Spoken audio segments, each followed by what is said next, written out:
why am I going back through the same program again? Simple answer. The federal government supplements funding for these programs to the states. And it's done by inmate. This many inmates have gone through the program. They give them a certain amount of money per inmate for the program. So the more inmates they can throw into it, the more money they're going to get from the federal government. It's a money game. It's a big money game. Now, if I came back out on parole, I had 1 year left. Here's the funny thing. I was violated for not keeping a proper journal. Okay. I came back out on parole. I didn't have to keep a journal this time. Okay. So that, just another factor that shows. It shouldn't have been a factor anyways. Mm-hmm. Right. So there you go. I didn't have, and it was totally different for the last year that I was on parole because they didn't really have the time to do anything with me. By the time that they come up with a violation and you go back through the system, time is already running out. So they're not I wouldn't have enough time to go back through that program again. You have to have at least 16 months to do it. Wow. So they're not going to get funded for me. So why send me back in? I'm not worth anything to them now. Mm-hmm. You see? So that's, wow. Yeah, it's amazing if you can really analyze everything that's going on and you take all these little bits and pieces that I was able to experience and now start putting that big puzzle together. Sounds like the loonies are running the clinic. Oh, yeah. Yes. So, so parole to me is just another part of the whole conglomerate that, takes taxpayers' money for whatever reason. The prison system is the biggest business in the state. And our government wonders why they're in debt. But there's high-paid officials. I don't think they actually wonder. I think they know exactly why. I think we covered that in the first episode of the show. Yeah. So go back to episode 1 if you want to learn more about that. All right. If you don't know already. All right. Coming out of prison was a really different experience for me. I was afraid to do anything or go anywheres, or, I had so many restrictions being on parole. Were you kind of in that shock mentality you were talking about? Like, they get out and you're not really sure how to integrate yourself. Right. Yeah. I had no idea how to integrate back in, but also I'm afraid to do anything, like going down and picking up food supplies wherever, at a grocery store. Now, I could encounter a minor in a public place like that. And the way my rules are written, could they violate me and put me back in prison for that? Well, I guess they could. They could be interpreted any way somebody wants to interpret them, So, and my curfew was 7 o'clock at night. Now, think about this. Because that works well for any type of employment. Yeah. Not only employment, think about who are they trying to protect? A sex crime. People think kids, right?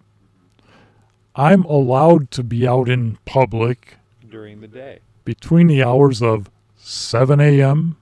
and 7 to 7 p.m. Mm-hmm. Perfect, right? If I want to go find kids, that's when they're out. Right. Unless they're at school. Great.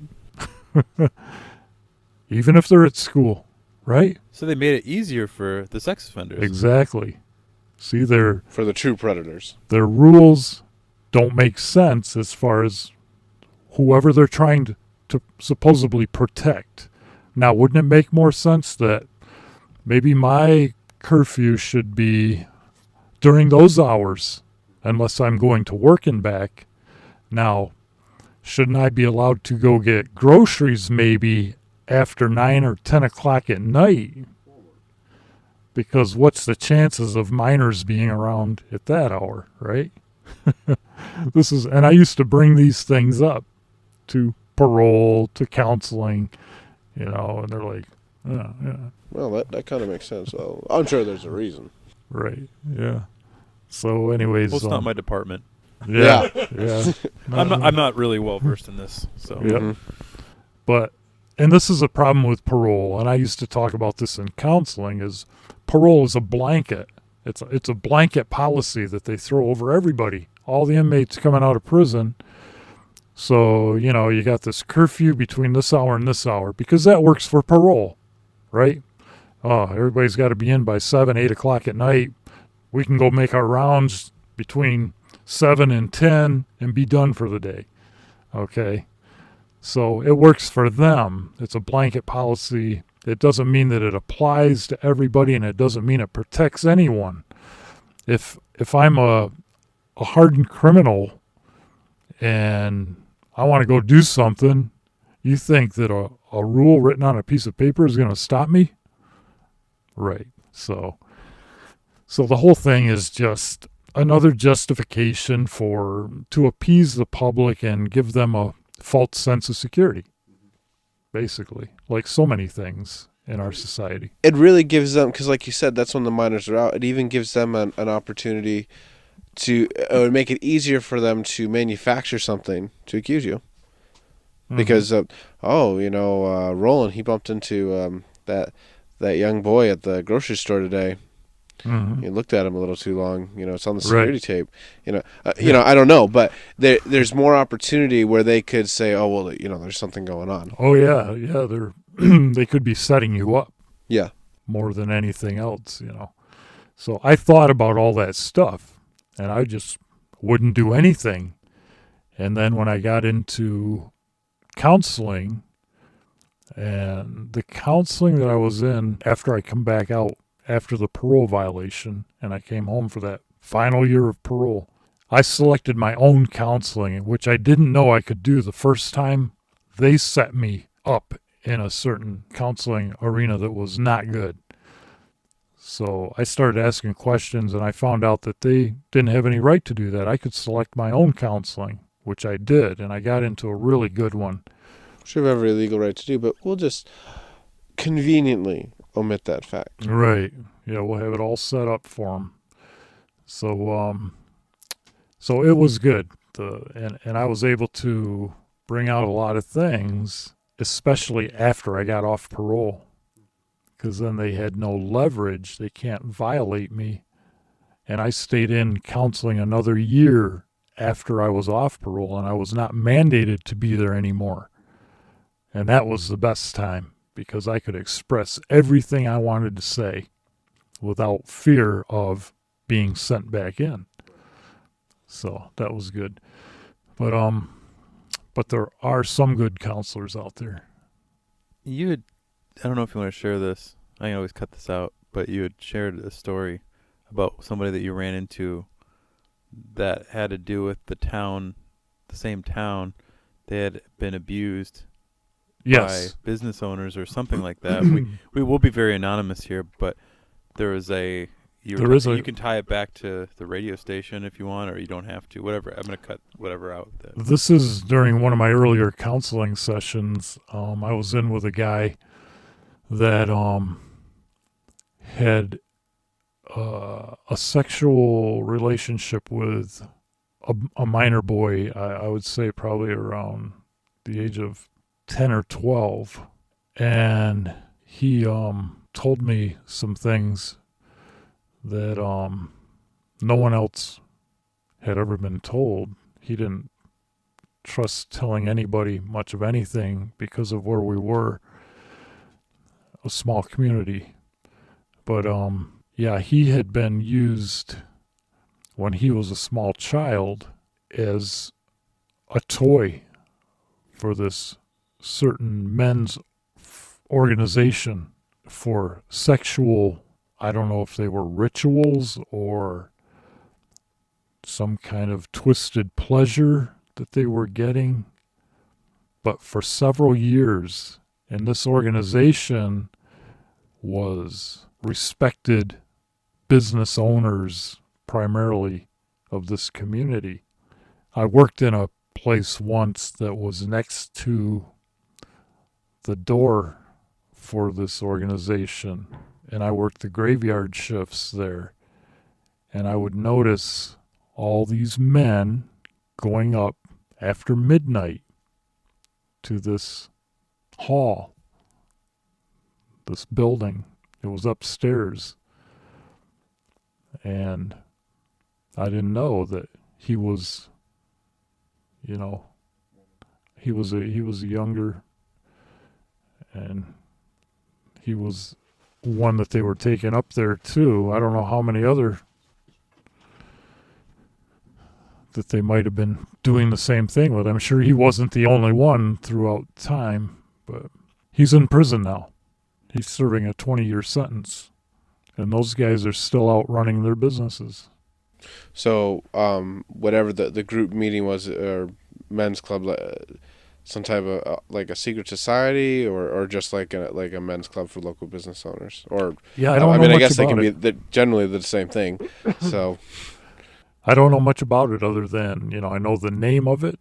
I have no idea what they stand for, but I really don't know much about any of those organizations, whether it be like all these things that are around us. You have different clubs, usually named after animals: moose, elk, lions, eagles.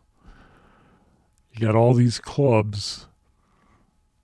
I really don't know what any of them stand for or what their function is, but I know what this guy told me, and I know what I saw when I was working right next to that place. So to me, it makes sense where it may not make sense to other people, that this could really be happening. And I was telling Dan that this guy is in prison now, serving a 20-year sentence. Did you, because I stepped out for a second, did you talk about that when he was a kid, about his background, that he had a broken home situation? Right. I didn't talk about it, but he was from a broken home, alcoholic situation, and he was somehow ripe for the picking. And nobody cared about him. Nobody. Oh well, when's Junior coming home? Nobody was looking forward to him coming home or anything. So it's perfect. And I remember seeing him in school, because we went to the same school, and and I actually went back and looked in some of my yearbooks, and he's the kid that never had good clothing, was always kind of unkempt, just the one that no one would pay attention to, or no one would want to hang around because he wasn't cool. So I guess we've covered. I guess for the most part, we already talked about, you asked questions and you got to spend that extra year in there where you didn't get to say whatever you wanted. So now, can we move past the counseling aspect and parole aspect and just talk about what have the effects been on your family? Yeah, with family, which my family was very dysfunctional. I guess every family is, but we didn't have a close bond. Family was, like I said from the beginning, it was a place to sleep, eat, and exist at. There wasn't the support, even back when I was a kid. So why would I expect any support from my family now, after going through this stuff? And of course it wasn't there. Now I have sisters that are prominent citizens in our community, the small community. And they, of course, don't want to associate with me because You're a risk to them, to their societal status. I would be considered a risk, and they just wouldn't want to be around that. while I was in prison, I had one sister that actually broke into my house and had a big open house